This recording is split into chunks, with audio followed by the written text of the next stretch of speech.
Bonjour, nous retrouvons aujourd'hui dans le cadre de notre série CESI Insights, Luc Vier, président du syndicat professionnel de l'enseignement libre catholique. Luc, comment es-tu en train de percevoir la crise en France, professionnelle et au niveau privé, de façon personnelle? Bien, bonjour Klaus, bonjour tout le monde. Oui, cette crise, il faut bien le dire, est un événement tout à fait exceptionnel qui n'est plus arrivé. Il n'y a plus eu d'événement d'une telle ampleur depuis pratiquement la fin de la Seconde Guerre mondiale en Europe, ce qui signifie que la situation que nous vivons est tout à fait extraordinaire, exceptionnelle par beaucoup de ses aspects. À titre personnel, je dois reconnaître égoïstement que j'ai la chance de vivre à la campagne. Le confinement n'est donc pas trop difficile, bien que l'heure de sortie quotidienne soit un peu courte. C'est bien ce que reprochent beaucoup de gens. Je ne sais pas s'ils ont raison ou tort, il ne m'appartient pas de juger. Mais en tout cas, on voit bien dans la société française en particulier que les mentalités évoluent très fortement, qu'on prend des précautions qu'on n'avait jamais prises dans notre pays, et surtout que la vie quotidienne des Français est très, très profondément modifiée par cette obligation de confinement. Donc, un nouveau mode de vie, sans doute, va-t-il durer? Nous ne le savons pas, mais en tout cas, les gens apprennent à vivre autrement, ça c'est certain. Et comment penses-tu la crise a-t-elle été gérée en France et surtout quelles ont été les conséquences pour les établissements scolaires et universitaires?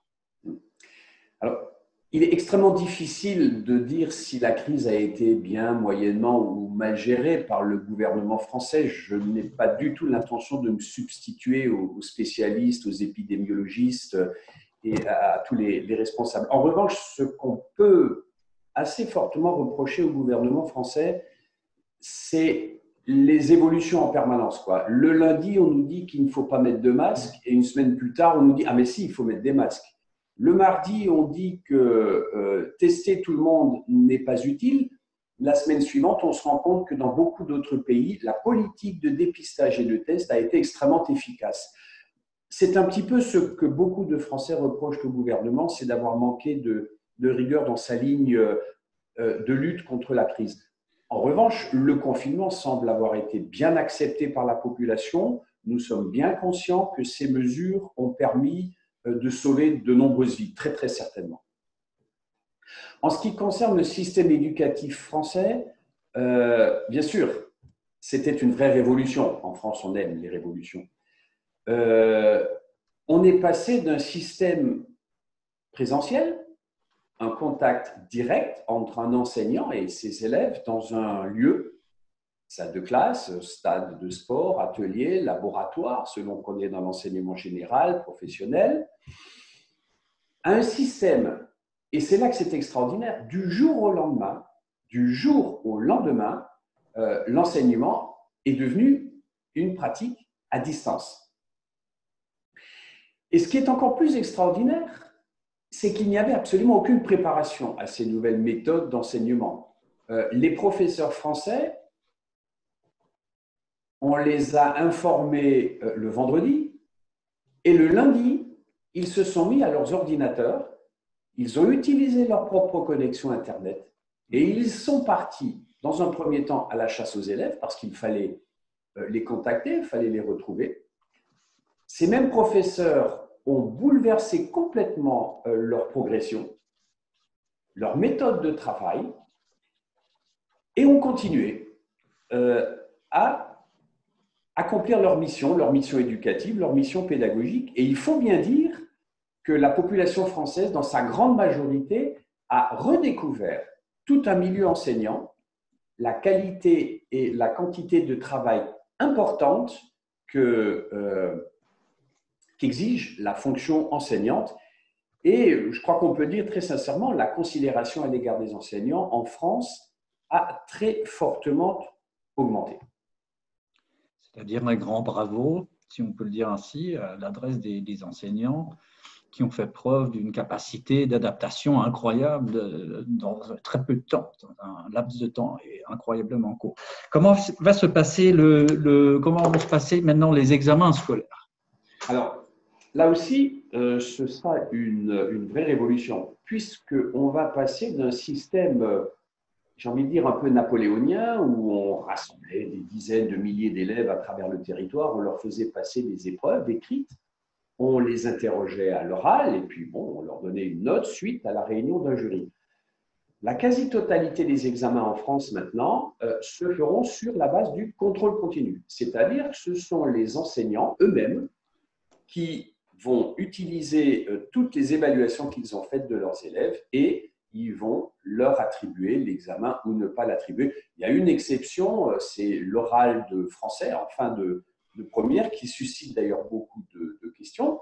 Si on peut comprendre que cet oral soit maintenu parce que des élèves sont plus adroits à l'oral qu'à l'écrit, on se pose quand même d'importantes questions sur l'organisation de ces épreuves. Il y aura des circulations d'élèves, il y aura des circulations de professeurs, il y aura un contact forcément rapproché entre l'examinateur et le candidat. Donc voilà, on est très dubitatif. En tout cas, la grande révolution dans ce domaine-là, c'est qu'on va passer d'épreuves terminales au contrôle continu très généralisé. Et ça, c'est tout à fait nouveau en France. Mais en termes de faisabilité, alors tu restes quand même assez dubitatif, si j'ai bien compris. Sur cette épreuve d'oral en français, oui, je suis dubitatif. Sur le contrôle continu, je pense que la quasi-totalité de la communauté éducative française est tombée d'accord. Il n'y avait pas d'autre solution que de passer au contrôle continu. Et si je comprends bien, maintenant en France, le déconfinement a commencé. Comment est-ce perçu par les citoyens? Comment est-ce perçu par les écoles, par les établissements scolaires? Je m'imagine, non seulement comme représentant syndical, mais aussi comme parent, qu'on a quand même certains doutes. Est-ce que ce déconfinement peut se faire facilement à l'école? Est-ce que la distanciation sociale peut se faire entre les élèves? Je m'imagine, moi qui habite en Belgique, on reste quand même là-dessus très dubitatif. Comment tu vois ça en tant que professeur? Le moins qu'on puisse dire, c'est qu'on est en France très dubitatif. Donc, ce déconfinement va commencer lundi. Il va commencer lundi avec les enfants de maternelle, de CP et de CM2, donc la première et la dernière année de l'enseignement élémentaire. Il faut être honnête et dire très clairement que ce n'est pas forcément des raisons pédagogiques qui ont poussé le ministère de l'Éducation nationale à réouvrir ces classes. Ce sont bien des impératifs économiques, c'est clair. Il faut que les parents puissent retourner au travail. Pour que les parents puissent retourner au travail, il faut que les enfants soient pris en charge. Or, on sait qu'un enfant de jusqu'à 10 ans, 11 ans n'est pas capable de s'occuper seul. Il fallait donc les faire rentrer quelque part. Le gouvernement a décidé que ce serait à l'école. Les collèges ne reprendront que plus tard si le département du collège est en zone verte, puisque vous le savez, la France sera divisée en deux zones. Grosso modo, entre un quart et un tiers restera en zone rouge. Les trois quarts, les deux tiers du territoire passeront en zone verte. C'est-à-dire que la circulation sera un peu plus facile. Donc, en zone verte, les collèges vont ouvrir à partir d'une semaine plus tard. Mais ça suscite effectivement, comme tu l'as dit, Klaus, d'énormes questions dans nos milieux éducatifs, surtout en France. L'enfance est quand même un pays de contact. On n'a pas la culture des Américains, par exemple, qui eux, restent assez volontiers à distance. En France, on se serre la main, on se fait la bise, il y a beaucoup de gestes physiques. Donc, ça va être assez difficile, pas forcément pour les enseignants, mais pour les élèves, pour les jeunes. Surtout, et c'est le grand paradoxe de cette rentrée qui commence par les plus petits, surtout justement les enfants de maternelle. Comment faire en sorte qu'ils respectent la distanciation physique, qu'ils ne se fassent plus la bise, qu'ils ne se touchent pas, voilà, ça va être extrêmement difficile. Et ce qui sera encore plus difficile, c'est le respect de l'hygiène corporelle des enfants. Un enfant de maternelle, excusez-moi, mais il va aux toilettes, il faut s'occuper de sa propreté après. Comment le faire si on est censé rester à 1 mètre de l'enfant? Pour nous, c'est quasiment impossible. Donc, de grands doutes, de grandes inquiétudes sont actuellement fort dans les écoles. Et il faut bien le dire, de nombreuses mairies, de nombreux chefs d'établissement ont décidé de ne pas rouvrir encore parce que c'est trop tôt, il y a trop de risques. Et le dernier problème pour les personnels, c'est la responsabilité aussi. Que va-t-il arriver si un enfant tombe malade parce qu'il a touché un autre enfant dans l'établissement? Il y a beaucoup de questions. Pour l'instant, nous n'avons pas de réponse. Donc, on comprend la nécessité peut-être de rentrer à l'école, mais on est très, très, très inquiet. Et au niveau syndical, c'est sûr, et là, on est au cœur de notre action, c'est d'informer, c'est de défendre, c'est d'accompagner tous les personnels de façon à ce qu'ils soient, comme je l'ai dit, informés et que nous puissions leur proposer toutes les stratégies de protection possibles. Donc là, on est quand même après beaucoup de semaines assez, comment dirais-je, lugubres et sombres, dans une période de déconfinement où le SPELC a son rôle fondamental à jouer. Quelle a été pendant je dirais justement, cette période noire et difficile? Comment est-ce que le SPELC a-t-il géré la situation? Le SPELC a fait un petit peu comme tout le monde. Il a fait sa petite révolution. Nous avons annulé toutes les réunions qui étaient prévues, dont notre Assemblée générale, ce qui est une sorte de crève-cœur, parce que c'est quand même un moment de rencontre, d'échange, de dialogue tout à fait privilégié et très, très important, et remplacer progressivement toutes ces réunions par des réunions en vidéo, comme nous sommes en train de le faire en ce moment. Je dois dire que les responsables de la Fédération nationale des SPELC ont travaillé d'arrache-pied pendant toutes ces semaines pour continuer à être informés et à informer nos collègues, pour mettre en ligne sur le site de la Fédération, sur les réseaux sociaux, par les communications directes à l'égard des enseignants, pour leur apporter dans un premier temps toute l'information dont ils avaient besoin. C'est essentiel, c'est fondamental. Ensuite, notre deuxième défi, c'était de rester en contact les uns avec les autres au niveau de notre fédération, déjà pour partager, pour échanger toutes ces informations, mais aussi pour les transmettre. Ce n'est pas la peine d'avoir, nous, l'information si on n'est pas en mesure de la communiquer à celles et ceux qui en ont vraiment besoin. Donc, des messages Internet à tous les enseignants, des communications entre nos responsables et surtout la mise en ligne de beaucoup de documents. Voilà. En plus de toutes les interventions qu'on peut faire à distance, rester en relation directe avec le secrétariat général de l'enseignement catholique, avec le ministère, avec le rectorat, avec les directions départementales de l'éducation nationale, le lien n'a jamais été complètement rompu. On s'est toujours débrouillé pour rester à la pointe de l'information, informer et défendre nos collègues. Et je dois dire qu'en fait, contrairement à ce que certains pensent, les professeurs français ne sont pas allés cueillir des fraises. Ils ont continué à travailler et parfois plus en période de confinement qu'en période de non-confinement. Je pense que c'est ce que nous tous sommes en train de constater, que cette période de confinement mène à davantage de travail même et à cette difficulté de concilier justement la vie professionnelle, la vie familiale bien sûr, pour beaucoup de parents en particulier. Le contact avec la saisie est certainement très important. Aussi, comment perçois-tu le rôle de la saisie? Quelle importance revêt la saisie pour une organisation comme le SPELC, justement dans une situation dans laquelle nous sommes actuellement? Un petit message aussi à la communauté, à la famille saisie, pour terminer.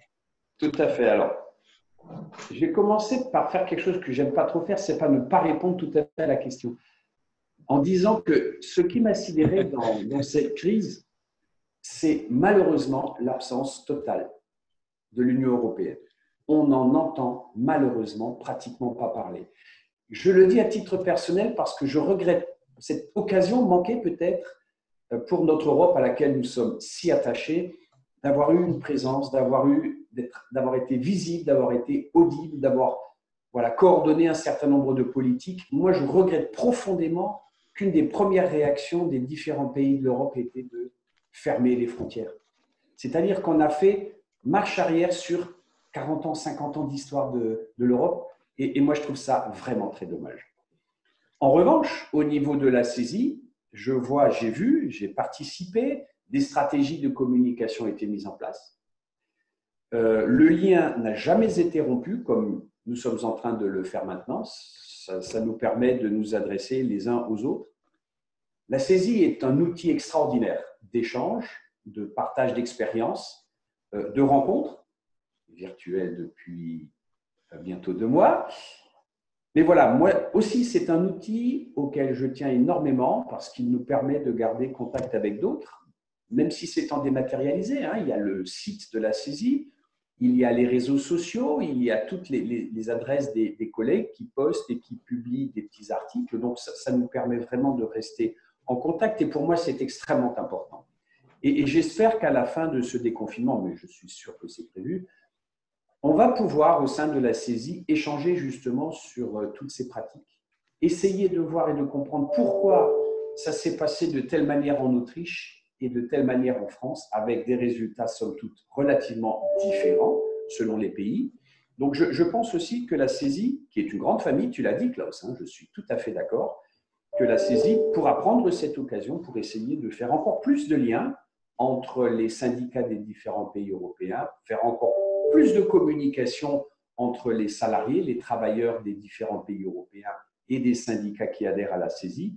Je pense que s'il y a un mot qui peut être fondamental dans cette affaire, c'est que la saisie, c'est une famille, c'est un lien, c'est une communication entre les différents acteurs européens. Moi, je trouve que c'est extrêmement important.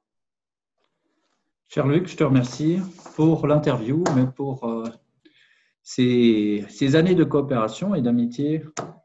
À très bientôt, prends bien soin de toi et on se reverra très prochainement sans se faire la bise à la française, en se donnant signe, en se faisant signe à l'allemande. Voilà, prends soin de toi et de tes proches. Prenez aussi bien soin de vous. Merci beaucoup. Bonne journée à tous. Au revoir.